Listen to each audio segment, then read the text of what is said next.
Bob Hope Show. And now, here is Bob Hope.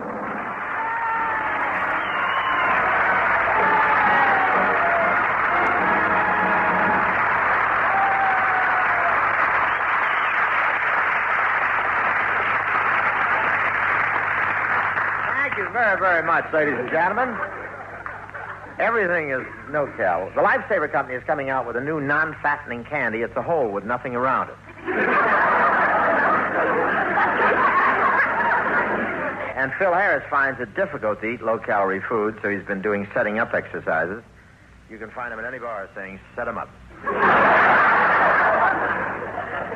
Bing Crosby bought a second-hand rowing machine to help him lose weight. He got it for a ridiculous figure.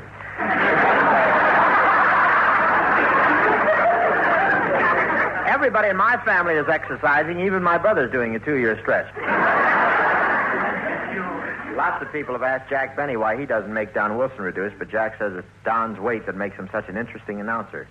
When Don comes on, it's like a suspense program. You wonder which chin he's going to talk out of. I know 2 tailors who have been fitting Don for 3 weeks, and they still haven't met.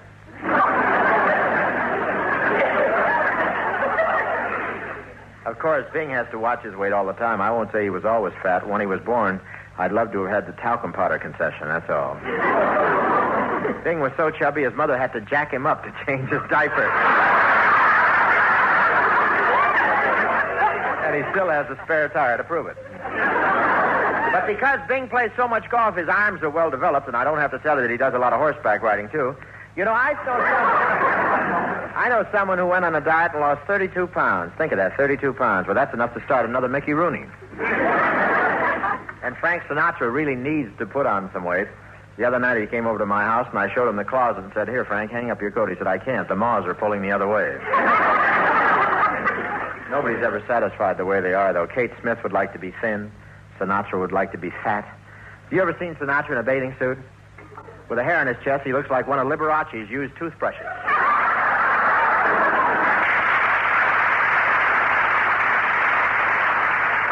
Margaret Whiting, backed up by Les Brown as gypsies, doing whatever Lola wants. Come in, Maggie.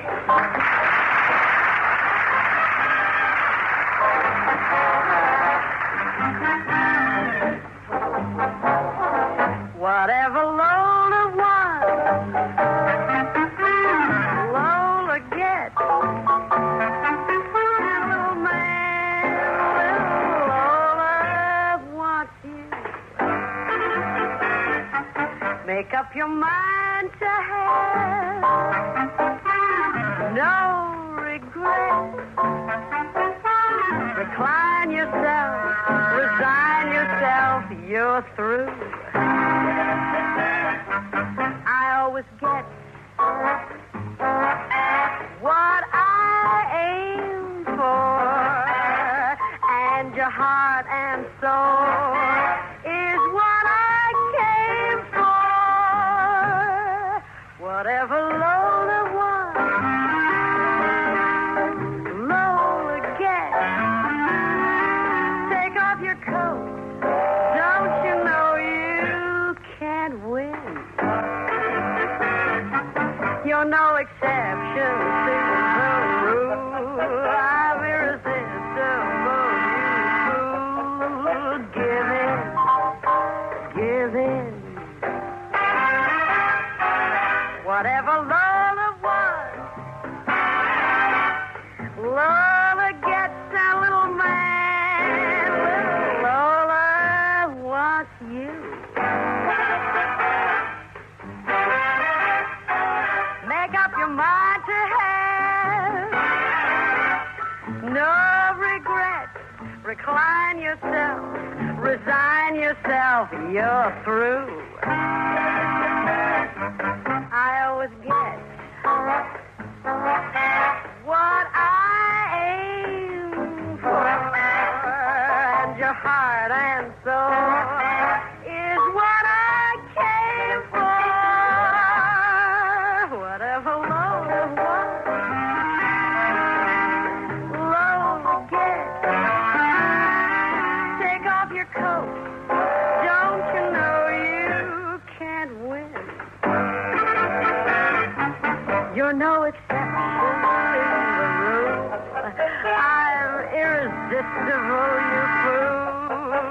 Give in, give out, give in.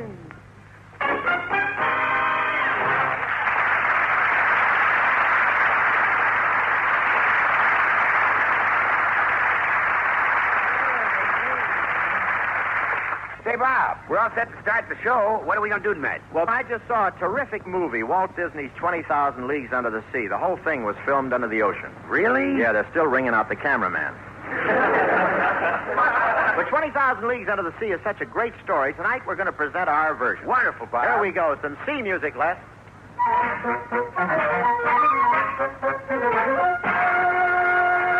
Ahoy, mates.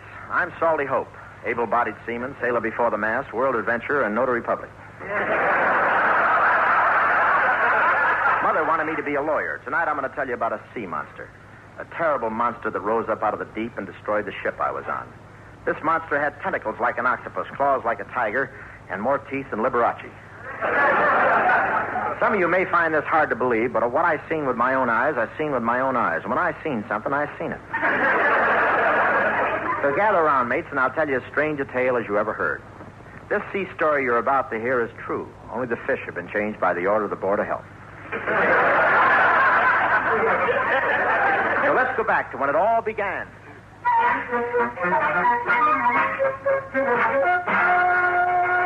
San Francisco, the year is 1811 when the world's commerce was carried in sailing ships. But now the proud clipper ships are afraid to leave San Francisco Harbor, and sailors huddle in frightened groups on the docks. I tell you, lads, go out on these ships and you'll never come back. The monsters dragged 50 of them to the bottom. I'm staying on land. Me too. Well, I ain't scared. I'll sail on any ship anywhere. What's the matter, you chicken? What are you all afraid of? Afraid of a sea monster 105 feet long with scaly claws and breathing fire. Oh. Throw some water on him, boys. He's fainted. Terror paralyzed San Francisco Harbor. Something had to be done. The United States Navy commissioned a gunboat to search out the monster and call for volunteers. Next man, step forward. Aye, aye, sir. Name? Salty Hope. Age? 19. I love this script. My favorite. Rating? Able-bodied seaman, a master harpooner. I see you brought your harpoon with you.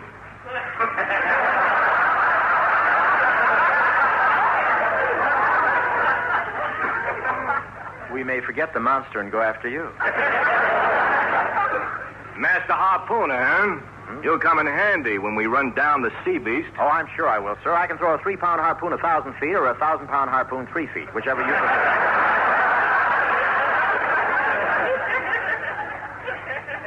You're a good harpooner, huh? Well, I don't want to brag, but they always call me to get the last olive out of the bottle.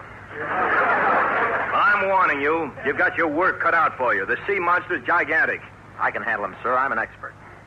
You are? Yes, sir. I've harpooned 500 whales, 50 walruses, a dozen sea lions, and a bosun's mate who didn't get out of the way in time. How awful. Oh, it was over so fast he didn't know what hit him. One moment he was laughing, the next shish kebab. Well, do I sail with you, Captain? Yes, we'll sign you on. Next man, step forward. Well, mates, next morning we set out after the monster. All San Francisco lined the shores. We sailed out of the harbor. We sailed past the docks. We sailed under the Golden Gate Bridge. We sailed past Alcatraz. That Milton Berle's got friends everywhere.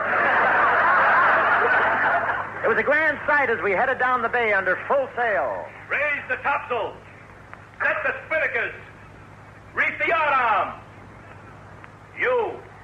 Why aren't you working? I don't have to work. I'm the harpooner. Was that all you're going to do? Just stand there picking your teeth? It's my harpoon, sir. I'll do what I want with it.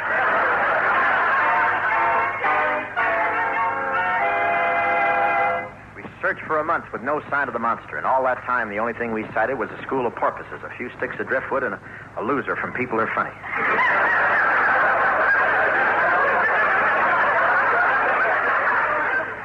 back. We searched every foot of the ocean, sailing in smaller and smaller circles until we were sailing in such a small circle, the lookout on the front of the ship got his necktie caught in the rudder. We were beginning to believe there wasn't any monster, and then one night it happened. Sail-ho! Vessel off to port bow! Hand me my telescope. Ye gad. What is it, Captain? That's no vessel. It's the strangest thing I've ever seen. It's long and slimy and has great hairy arms and glowing yellow eyes. What'll we do? There was only one thing we could do. We searched the captain's cabin and took away his bottle.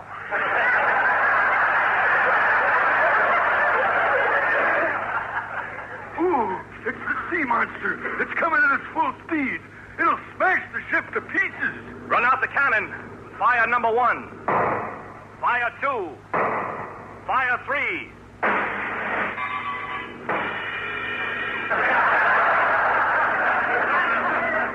Oh, that didn't stop the monster. It's going to hit us amidship. Don't worry, I'll get it with this harpoon. The gigantic monster loomed up in front of me. With all my strength, I hurled the harpoon into its mammoth side, but it had no effect at all. It was like sticking a toothpick in Jackie Gleason. The thing roared on and smashed into our ship.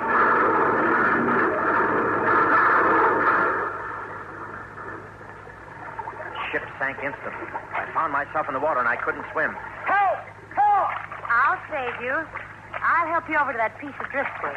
Just put your hand on my shoulder. Oh, gee, thanks.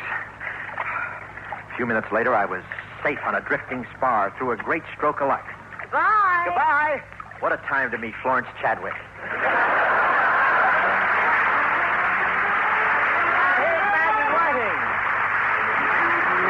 And that's all I want from you, assisted by Les Brown. Come in, Maggie. Maggie Whiting, right there. A little love that slowly grows and grows, not one that comes and goes. That's all I want from you. A sunny day with hopes up to the sky, a kiss and no goodbye. That's all I want from you. Don't let me down, oh, show me that you care. Remember, when you give, you also get your share. Don't let me down, I have no time to wait. Tomorrow may not come, but dreamers dream too late. A little love that slowly grows and grows, not one that comes and goes. That's all I want from you. Don't let me down, oh, show me that you care. Remember, when you give, you also get your share. Don't let me down, I have no time to wait. Tomorrow may not come when dreamers dream too late. A little love that slowly grows and grows, not one that comes and goes. That's all I want from you. That's all I want from you.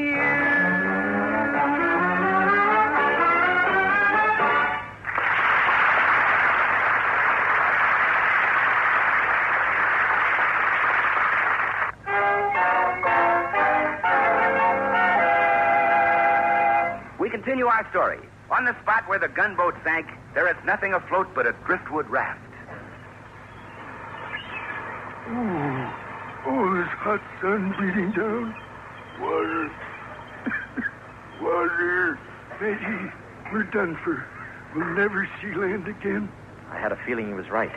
The sun beat down. Waves washed over us. We broiled 1 minute, froze the next. But I didn't mind it. I was from California.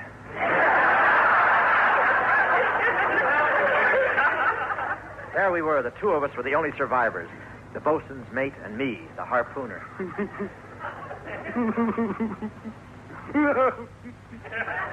Will you quit blubbering, man? Go over there and sit down. Okay. Oh! What's the matter? Will you be careful where you leave that harpoon?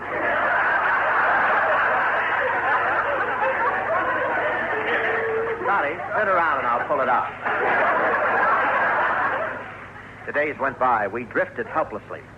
We had the ship's compass, but it was no good. It only pointed to north.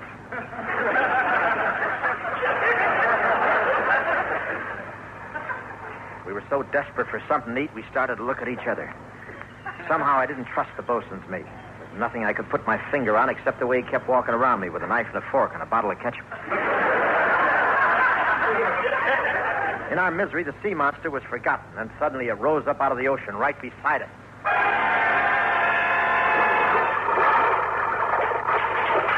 Ahoy, the law! You men come aboard and step lively! It was not a monster at all. It was a strange undersea ship, the like of which the world had never seen before. It had portholes along its sides, a turret in the center, and two long, sharp tails. A man stood on its deck. You see this pistol in my hand? Get aboard! Not me. I'm not coming on your ship, and you can't make me. No matter what you do, you hear? You'll never get me on that ship, so there's no use of your... The last word aboard's a sissy.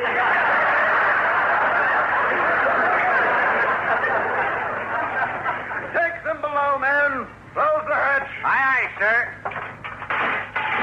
Prepare to submerge. Submerge. The weird craft plunged under the sea. Through the huge windows, we could see schools of fish swimming by. Great sea turtles, and on the ocean floor, strange coral formation, shells, and the guy who wrote Shaboom.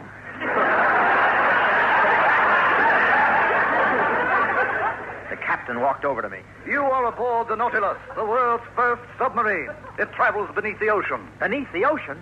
How do you get air down here? Through a double-coil induction vasculator system controlled by a selective dynamometer which ionizes hydrogen and nitrogen by osmotic condensation. Any questions? Yeah, how do you get air down here? Through a long straw. You say this is the first submarine? Yes, I invented it myself, by accident. By accident? Yes, I was trying to make a piggy bank and it got away from me.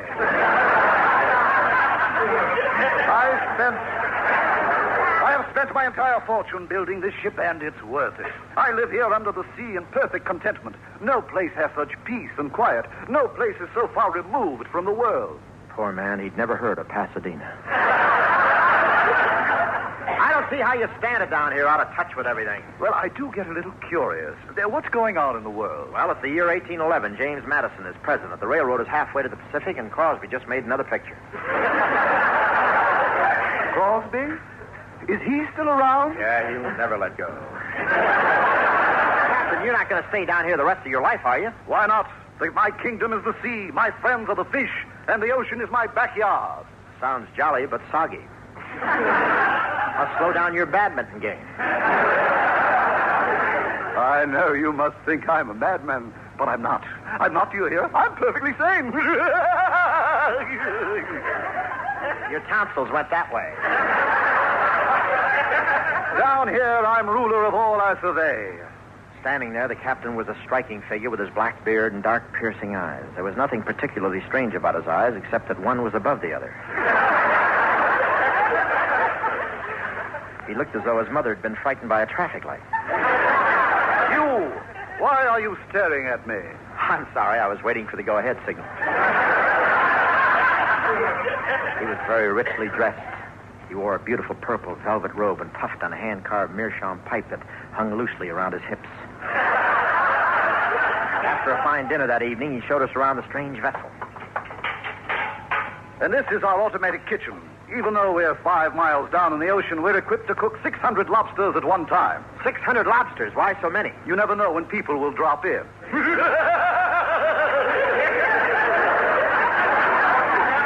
He was real gone. He had more screws loose than a dollar watch.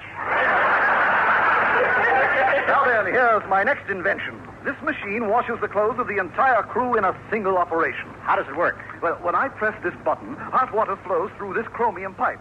Cold water enters from this pipe over here, and a scientifically measured amount of soap powder slides down this stainless steel tube and drops into the mixture. Yeah, but how do you actually wash the clothes? We pound them between 2 rocks.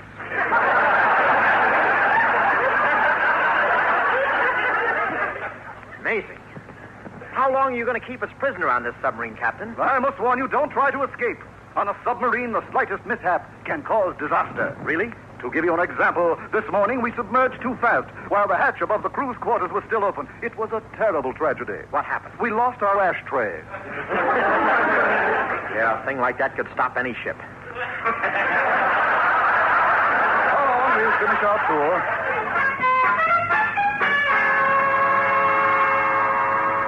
Later that night, we sat in the captain's cabin, and he told us of his mad inventions. His voice raved on and on. And I've invented new forms of communication that will stagger the world. I predict someday there will be a telegraph. I predict there will be telephones. I predict there will be radio. He was beginning to sound like Drew Pearson. How can there be radio? This is the year 1811. You doubt me. I have a set right here. I'll switch it on. Good evening, Mr. and Mrs. North America and all the ships at sea. Let's go to press. Gee, he started earlier than I thought. Attention, West Coast editors. Marjorie Main and Eddie Fisher have just eloped. They are now in Hong Kong. To shake off reporters, they are traveling under the name of Mr. and Mrs. Key Luke. How did he ever beat Luella to that one? And ladies and gentlemen, in case you get a call from that certain musical program, the secret song this week is Don't Go Down in the Mine Tonight, Mother. I'll bring the coal up myself. Isn't that Walter Cronkite wonderful? And in addition to radio, I have other ideas that will amaze the world. I've already invented a machine that will fly through the air. You've invented airplanes? Yes, now I'm working on something to make them practical. What's that? Stewardesses. He was nuts, but I like the way he was thinking. But I haven't told you about all of my inventions yet. I'm working on some fantastic things. The captain raved on and on through the night. No question about it, he was wackier than Jerry Lewis, the psychiatrist. My ideas will revolutionize industry, commerce, the whole world. About 3 a.m, he began to nod. His eyes grew heavy. Escape was the only thought in my mind.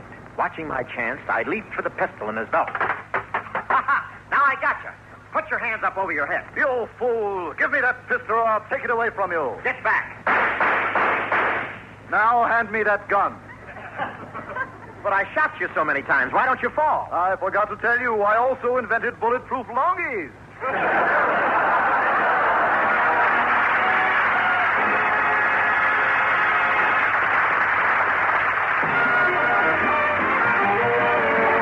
This is the United States Armed Forces Radio and Television Service.